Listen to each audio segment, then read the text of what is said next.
हर महादेव दोस्तों, मेरे चैनल रुद्रा शक्ति पर आपका हार्दिक स्वागत है। आज हम बात करेंगे कि अशोक सुंदरी का विवाह किससे और कैसे हुआ।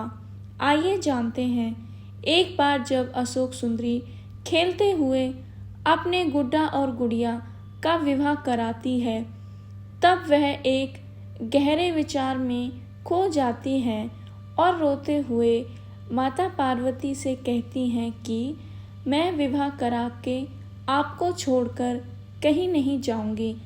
तब माता पार्वती कहती हैं कि एक ना एक दिन सभी कन्या को विवाह करना ही होता है और उन्हें अपने ससुराल जाना ही पड़ता है, और हमने तो तुम्हारे जन्म उपरांत ही तुम्हारे वर का चुनाव कर लिया था। तभी अशोक सुंदरी पूछती हैं कि किससे होगा मेरा विवाह। तब माता पार्वती उन्हें बताती है कि तुम्हारा विवाह नहुस से होगा। बचपन से ही अशोक सुंदरी महादेव से तपस्या का ज्ञान लेना शुरू कर देती हैं, परंतु तब उन्हें यह पता चलता है कि उनका विवाह नहुस से होगा। तो अशोक सुंदरी सोचती हैं कि उन्हें नहुस से विवाह करने के लिए, उन्हें पाने के लिए जंगल में जाकर तपस्या करनी होगी, जिससे वह एक कुशल और अच्छा जीवन व्यतीत करे। तभी अशोक सुंदरी माता पार्वती और महादेव की आज्ञा लेकर तपस्या के लिए जंगल में चली जाती हैं। एक बार नन्हे गणेश माता पार्वती और महादेव से कहते हैं कि यहाँ कैलाश पर कोई मेरी बहन या भाई नहीं है जो मेरे साथ खेले, और ना ही कोई ऐसा बच्चा है जो मेरी उम्र का हो।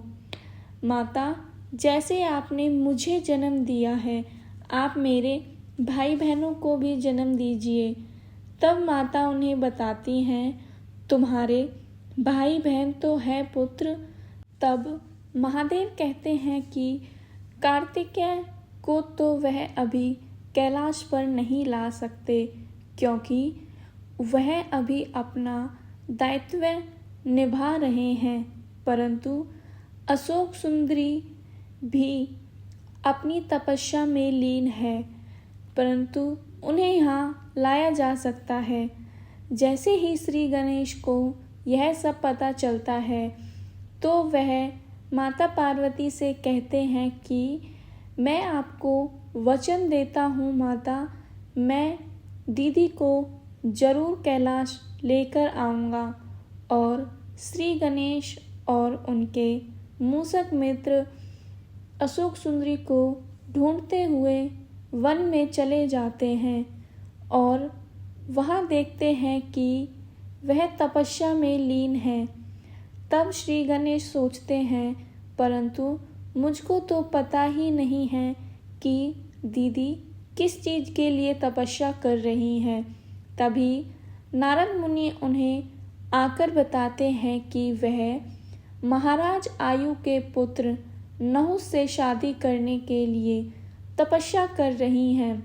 तभी श्री गणेश महाराज आयु के महल पहुंचते हैं और अपनी बहन अशोक सुंदरी के विवाह की बात वहां जाकर करते हैं, परंतु महाराज आयु श्री गणेश से कहते हैं कि आप स्वयं ही मेरे पुत्र नहुस से एक बार मिल लीजिए।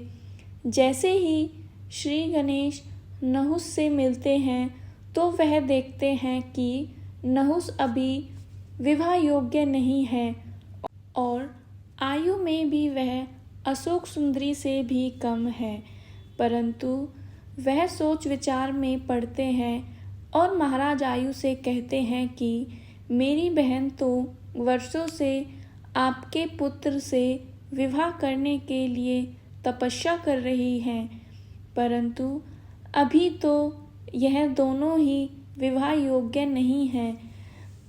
तब महाराज आयु कहते हैं कि आप चिंता मत करिए प्रभु, तब मेरा पुत्र नहुस विवाह योग्य होगा।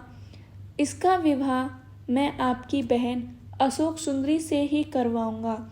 इसका मैं आपको वचन देता हूँ कि ऐसा अवश्य होगा।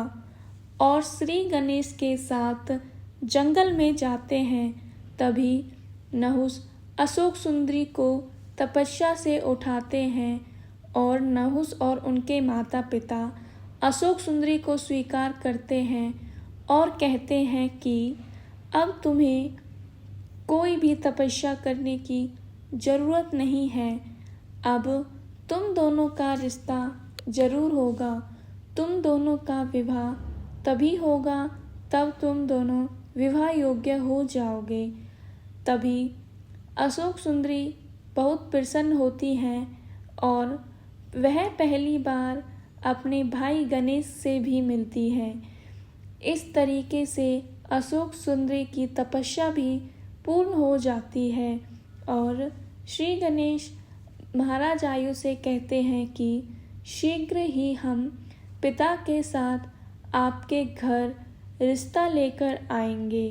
तो दोस्तों, इस तरीके से श्री गणेश अपनी बहन का विवाह नहुस से तय करते हैं और युवा अवस्था में जब वह दोनों प्रवेश करते हैं तब नहुस और अशोक सुंदरी का विवाह भी होता है। धन्यवाद दोस्तों।